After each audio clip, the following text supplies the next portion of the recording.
turning real life into jokes. Okay? So ano to, ganito gumawa ng mga jokes yung iba, no.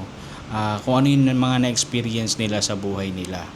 Okay, o kaya yung mga nangyari kahapon, o kaya yung parang feeling niya mangyayari mamaya o bukas.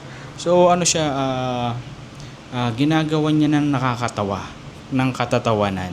So medyo may pagka-serious yung tao, kumbaga kunwari ano siya, isa siyang empleyado o nasa office lang siya, di ba? Tapos gagawin niya yun ng nakakatawa. So turning real life into jokes. Hindi ko siya ma-explain na maayos pero alam niyo na yun, no? Okay? So ako kasi pag gumagawa ako ng joke, karamihan nito about my past, my ex-girlfriends, 'di ba? So ang ginagawa ko diyan, kapag may naalala ako sa girlfriend ko noon, sinusulat ko na agad kung ano yung mga nangyari sa amin. Tapos nagko-comment ako doon kung ano yung reaction ko, hanggang sa ma-realize ko na pwede itong gawing nakakatawa, may isip ka nakakatawa. So yan, sulat mo yan, then i-perform mo sa mga open mic. Ano kasi siya relatable. Okay, marami makaka-relate kapag about love life, about ex. Kaya ano siya yung mga audience na manonood sa'yo, may maalala, maiisip nila na dapat ganun pala ginawa ko, o kaya nangyari na rin sa akin yan. So ano siya relatable. Kaya pag ikaw ay gagawa ka ng mga jokes, medyo dapat connected sa buhay mo, no, kung ano yung mga nangyari sa past mo. Kasi ano siya mas madali siyang mas convincing siya. Okay? Na ibig sabihin nangyari talaga yan sa'yo. Huwag kang magkikwento ng hindi naman talaga nangyari sa'yo. Halimbawa, ang pakilala mo sa audience, isa kang doktor. Tapos ang kinikwento mo about lawyering, about fireman, di ba? So ano ka dapat maging ano ka, ibebenta mo yung sarili mo sa audience na eto ka, tapos ito yung nangyari sa'yo, ito yung ginawa mo, kaya nakakatawa.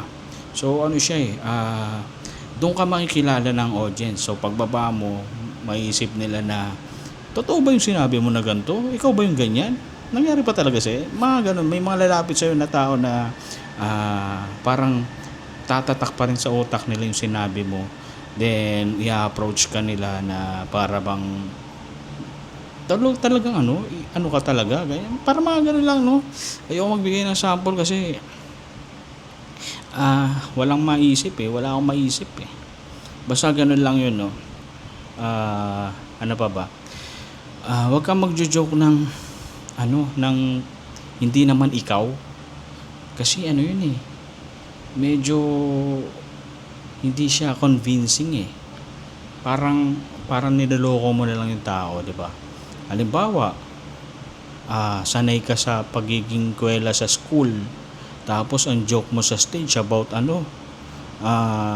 one-liner lang. So hindi ikaw yun Alam ng mga tao na masayahin ka, makulit ka, magalaw ka, tapos ang ipe-perform mo sa stage parang hindi naman ikaw yun, di ba? So pero kung ipa-practice mo siya, pwede. Pero kung magsisimula ka pa lang, no, wag mong i-try yung mga napanood mo, tapos gagawin mo, di ba? Okay lang naman mag-idolize, no? Idol mo si ganto, si ganyan, magaling kasi sa ganto, sa ganyan. Para sa akin kasi mas maganda unique ka dapat. Oo, wag kang gagaya sa mga napapanood mo sa Netflix, tapos tatagalugin mo lang. Meron akong kilalang comedian, ginagamit niya yung joke na alam ko napanood lang niya dun sa isang comedian sa Netflix. Hindi ko na lang papangalanan, no, pero medyo nalalaman ko na yung ugali niya, kaya medyo off na siya sa akin, no. Kaya hindi ko na siya isasama sa mga show kasi bukod sa marami na siyang may mga napansin akong joke niya na hindi naman talaga sa kanya, no. Tapos pinagmumukha niyang sa kanya. Tapos ngayon nagyayabang siya na kunwari na parang ang galing-galing na niya, mas magaling na siya sa amin. So ano siya eh, hindi ko alam kung anong tawag dun sa tao na yun, pero parang medyo nakakatakot na. Parang nakakatakot na siyang barkadahin, kaibiganin, di ba?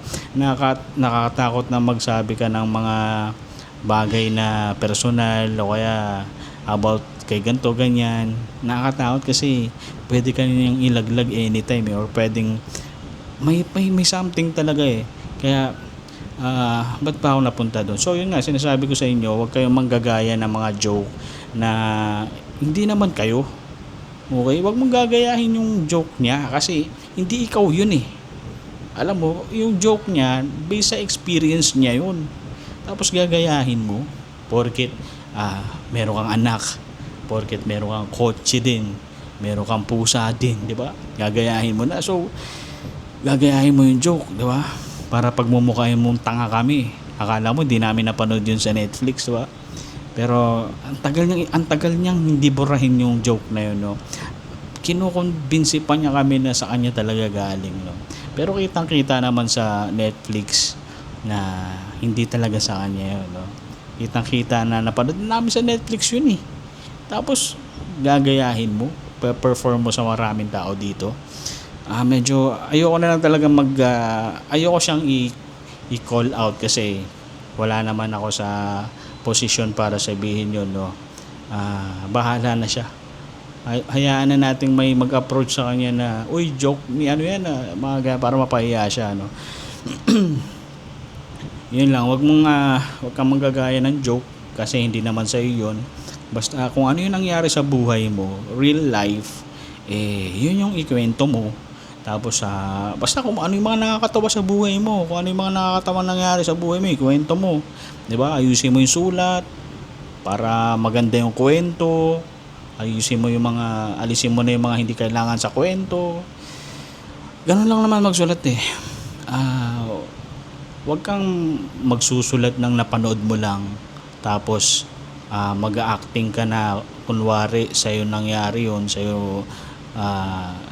Diba? Parang kalokohan, huwag mo lokohin sarili mo. Kung magsisinungaling ka sa amin, parang ano na yan eh. Parang sinusunog mo na yung katawan mo eh, sa impyerno eh, no? Yung kaluluwa mo sa impyerno eh. So, yun lang naman siguro yung matuturo ko sa inyo, no? About real life, turning real life into jokes. May mga joke ako na about ex ko. Tapos ito yung nangyari sa amin.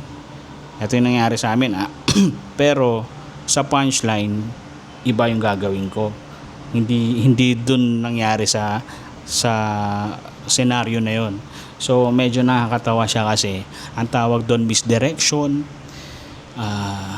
Basta may mga ganun akong joke. So panoorin nyo kasi sa June 13 magsho-show ako, no.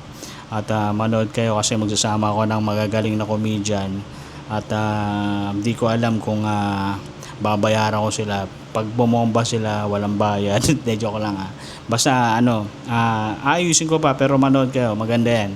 Okay? Yun lang.